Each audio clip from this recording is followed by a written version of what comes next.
En este video veremos 10 frases famosas del movimiento libertario, algunas son muy conocidas, otras no tanto. Mi intención con este video es que haya una mayor diversidad de banderas y de emblemas dentro del movimiento libertario y no solo quedarse con una sola bandera. El movimiento libertario tiene mucho que ofrecer y se pueden usar una variedad de símbolos y emblemas. Sin más que decir, empecemos con el video.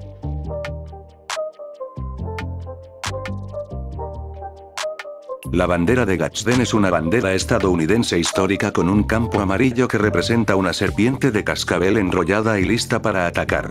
Debajo de la serpiente de cascabel están las palabras: "No me pisotees". La bandera lleva el nombre del político Christopher Gadsden, quien la diseñó en 1775 durante la Guerra de Independencia de Estados Unidos. Fue utilizada por los marines continentales como una bandera de lema temprano, junto con la bandera de Moultrie. A menudo se usa en los Estados Unidos como símbolo de derechos de armas y gobierno limitado.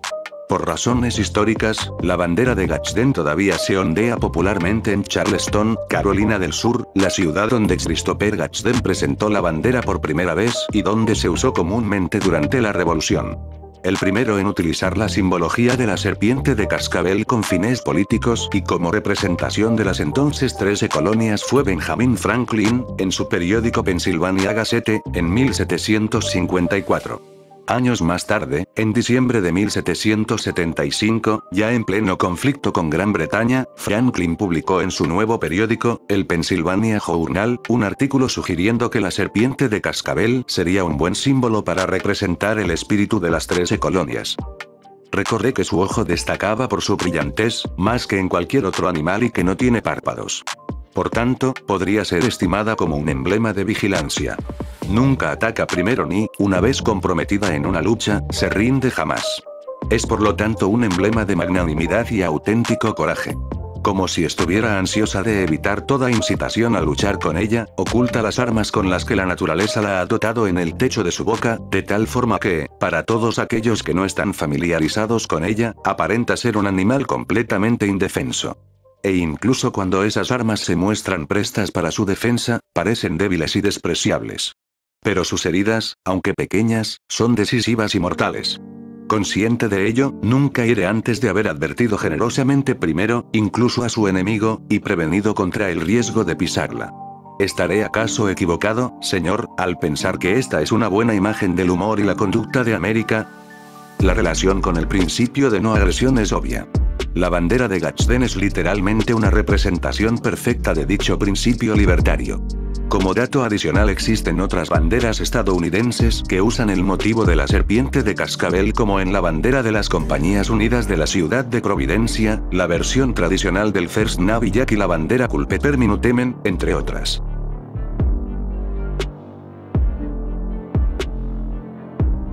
Únanse o mueran, es una caricatura editorial atribuida a Benjamin Franklin. Publicada el 9 de mayo de 1754 en su periódico Pennsylvania Gazette. Como ya hemos visto, Benjamin Franklin fue el primero en utilizar la simbología de la serpiente de cascabel con fines políticos y como representación de las entonces 13 colonias. Básicamente es un grabado en madera que muestra una serpiente cortada en 8 partes, con cada segmento etiquetado con las iniciales de una de las colonias o regiones americanas.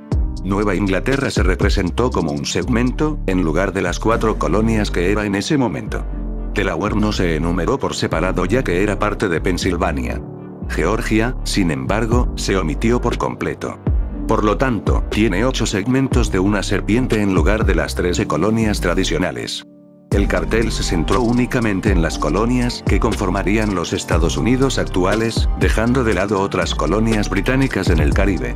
La caricatura tenía la intención de representar el estado desunido de las colonias y ayudó a exponer su punto sobre la importancia de la unidad.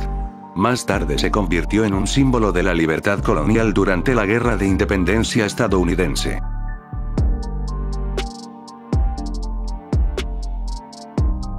Es una frase de origen griego cuyo significado es ven y tómalas, es una expresión clásica de desafío que, según el historiador Plutarco, fue pronunciada por el rey espartano Leónidas en respuesta a la demanda de Jerjes de que los espartanos entreguen sus armas y se rindan. Plutarco cita la frase en su Apoptegmata lacónica, Dichos de los espartanos. El intercambio entre Leónidas y Jerjes se produce por escrito, el intercambio se cita en una colección de dichos de Leónidas antes de la batalla de las Termópilas. Los acontecimientos de la batalla son relatados por el historiador Heródoto. Los espartanos mantuvieron las Termópilas durante 3 días y, aunque finalmente fueron derrotados, infligieron graves daños al ejército persa. Más importante aún, esto retrasó el avance de los persas hacia Atenas, proporcionando tiempo suficiente para la evacuación de la ciudad a la isla de Salamina. Aunque fue una derrota táctica, las Termópilas sirvieron como una victoria estratégica y moral, inspirando a las fuerzas griegas a derrotar a los persas en la batalla de Salamina más tarde ese mismo año y la batalla de Platea un año después. La frase ha sido muy usada en Grecia durante los contextos nacionalistas, fue usada en la Primera Guerra Mundial, la Guerra Greco-Turca y la Guerra de Independencia Greco-Chipriota. El lema también está en el emblema del primer cuerpo de ejército de Grecia y la segunda división de infantería de Chipre. En Estados Unidos la frase se ha usado en la Guerra de Independencia estadounidense y la Guerra de Independencia tejana, aunque en la actualidad la frase es más usada como una defensa del derecho a poseer y portar armas y como oposición a la legislación de control de armas.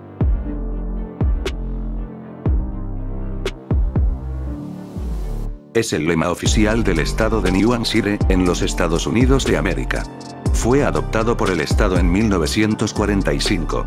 Es quizás el más conocido de todos los lemas estatales en los Estados Unidos, principalmente porque habla de un sentimiento de independencia asertivo históricamente encontrado en la filosofía política estadounidense. La frase fue adoptada de un brindis escrito por el general John Stark, el soldado más famoso de la Guerra de Independencia de los Estados Unidos de New Hampshire, el 31 de julio de 1809. La mala salud obligó a Stark a rechazar una invitación a una reunión de aniversario de la batalla de Bennington. En cambio, envió su brindis por carta. Vive libre o muere. La muerte no es el peor de los males. Una posible fuente de tal lema es el famoso discurso de Patrick Henry del 23 de marzo de 1775 ante la Cámara de Burgueses, el cuerpo legislativo de la colonia de Virginia, que contenía la siguiente frase: ¿Es la vida tan querida o la paz tan dulce como para ser comprado al precio de cadenas y esclavitud? Prohibidlo, Dios Todopoderoso. No sé qué camino tomarán los demás. Pero en cuanto a mí, dame la libertad o dame la muerte. El discurso de Patrick Henry es uno de los discursos más famosos de toda la historia.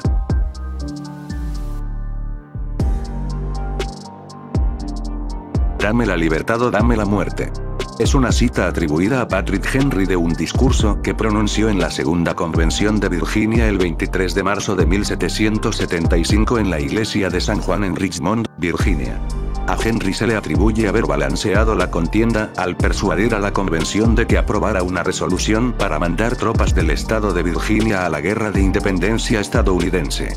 Entre los delegados a la convención se encontraban los futuros presidentes de los Estados Unidos, Thomas Jefferson y George Washington.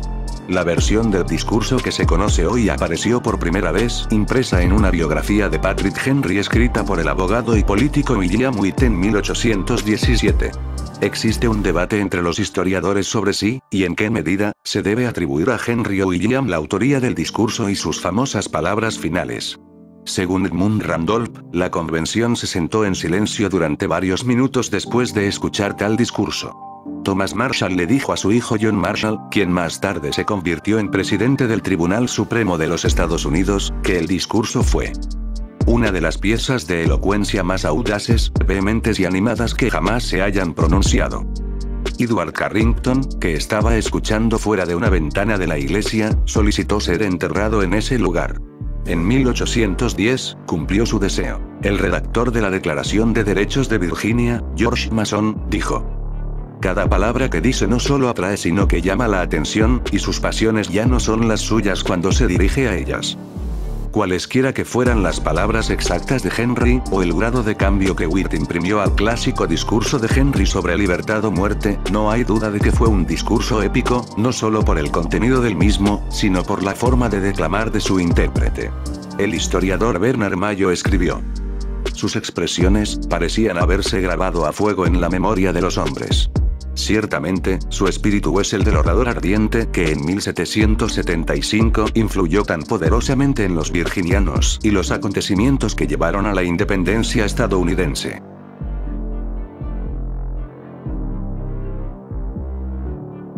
Libertad o muerte.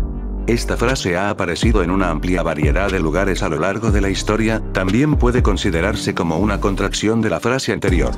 Por ejemplo, en el himno nacional de Uruguay, Orientales, la patria o la tumba, contiene la línea libertad o con gloria morir. También es una leyenda inscrita en la bandera de los 33 Orientales, que es uno de los símbolos nacionales de Uruguay. En el himno nacional de Chile, Canción Nacional, contiene la línea que o la tumba serás de los libres, o el asilo contra la opresión. En la Declaración de Arbroath de 1320, hecha en el contexto de la independencia escocesa, contenía la línea: en verdad, no es por gloria, ni por riquezas, ni por honores por lo que estamos luchando, sino por la libertad, solo por eso, que ningún hombre honesto se rinde sino con la vida misma. Muchos lo citan comúnmente como inspiración para la Declaración de Independencia de los Estados Unidos, y es posible que el propio Patrick Henry conociera de la existencia de dicho documento y lo usará como inspiración para sus discursos. El lema de Grecia es libertad o muerte Lefteria y Thanatos. También los Chetniks, que eran un grupo nacionalista serbio promonárquico, usaban el lema de libertad o muerte.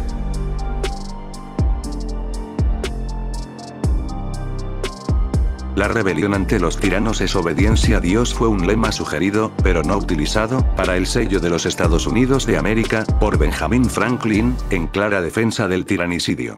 A Thomas Jefferson le gustó tanto que finalmente se lo apropió para su propio sello.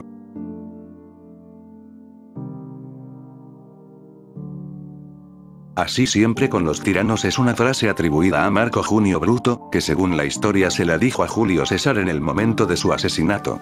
Esta frase, sin embargo, es muy probablemente una invención dramática posterior y no una frase realmente proferida por Marco Junio Bruto. La frase es el lema oficial del estado de Virginia en los Estados Unidos. Fue recomendado por primera vez por George Mason en la Convención de Virginia en 1776, como parte del sello de la Commonwealth de Virginia. En el escudo de ese mismo estado se ve la frase, junto con una alegoría de la virtud que triunfa sobre la tiranía. El tiranicidio es uno de los tópicos de la independencia de Estados Unidos, que incluye algunas anécdotas sobre apologías a eliminar a los tiranos. Como ejemplo está aquella frase atribuida a Thomas Jefferson: el árbol de la libertad debe ser regado con la sangre de los patriotas y de los tiranos, o la frase de Benjamin Franklin: la rebelión a los tiranos es obediencia a Dios. Su teorización en la época posterior incluye su debate en la escolástica medieval, Tomás de Aquino, y moderna, Padre Juan de Mariana, siendo posiblemente uno de los precedentes intelectuales de las revoluciones burguesas inspiradas en el liberalismo clásico, al permitir moralmente el derecho al pueblo a cometer tiranicidio.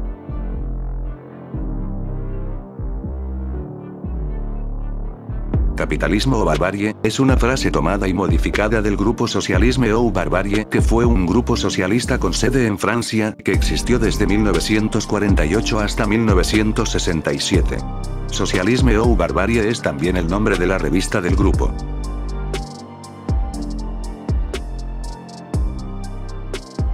Es una locución latina que proviene de la Eneida del escritor romano Virgilio y que traducida literalmente dice: no cedas ante el mal, sino que enfréntalo con más audacia. El significado de cedas equivale a rendirse y la palabra mal en su contexto original se refiere a la adversidad, y puede ser traducido también como desgracia o calamidad, así que una traducción más acorde a la intención del mensaje quedaría como: no te rindas ante la adversidad, sino que enfréntala con más audacia, por lo que se trata de una frase sobre la resiliencia y la valentía. La frase de la obra virgiliana ganó pronto relevancia como frase de inspiración heroica entre los eruditos del mundo clásico, como puede constatarse al ser tomada por el filósofo Séneca, que fue un político romano y miembro de la filosofía estoica. En tiempos modernos la frase vuelve a tomar fuerza luego de haber sido usada como lema personal por el economista y filósofo austríaco del siglo XX Ludwig von Mises. El cómo afronta uno una catástrofe inevitable, es un asunto de temperamento. En el colegio, como era costumbre, elegí como lema un verso de Virgilio: tu ne sede malis sed contra audentiorito, no te rindas ante la desgracia, sino que enfréntala con más audacia. Recorré estas palabras durante las horas más terribles de la guerra. Una y otra vez me he encontrado en situaciones en las que la reflexión racional no encontraba vías de salida, pero luego sucedía lo inesperado y con ello mi salvación. El Instituto Mises de Estados Unidos, desde su fundación en 1982, empezó a usar la frase como lema institucional en memoria de Mises, alternándolo con otros lemas más contemporáneos. Esto popularizó la frase de tal modo que se ha vuelto representativa de la Escuela Austríaca de Economía. Espero que este video te haya sido de utilidad para aprender las diversas frases y símbolos del movimiento libertario, así tienes más diversidad de símbolos que puedes utilizar en tu próxima marcha o reunión libertaria. Sin más que decir, nos vemos en el próximo video, gracias.